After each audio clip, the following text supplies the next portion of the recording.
एक परिवार था जो बहुत ही साधारण सा था। उसी परिवार में उनकी एक सबसे छोटी बहू थी जो बहुत ही ज़्यादा आधुनिक थी। वह हमेशा बाहर का ही खाना खाना पसंद करती थी। घर वाले कहते थे कि बेटा बाहर का नहीं घर का खाया करो, परंतु नहीं मानती थी। वह जब भी बाहर जाती तो हमेशा बाहर से ही खाना खा के आती थी। उसे पिज़्ज़ा, बर्गर, समोसा, चाट, पकौड़ी ये सब बहुत पसंद थी। वह कहती थी कि मुझसे घर का खाना खाया ही नहीं जाता, मैं तो बाहर का ही खाना खाती हूँ।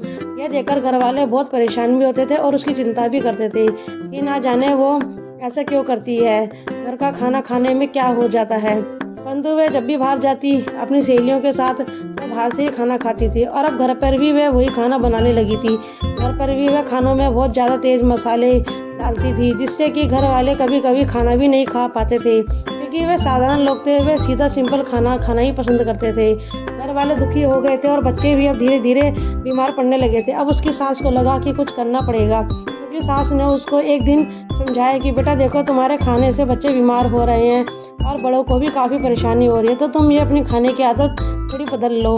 तुम अगर अच्छा खाना खाना चाहती हो तो तुम खाया करो, लेकिन हमारे लिए सिंपल बनाया करो। अब उसको समझ में आ गया था कि शायद मेरी ही गलती है कि मेरे खाने की वजह से बच्चे बीमार हो रहे हैं और परिवार दुखी हो रहा है। इस तरह वह अब बदल गई थी।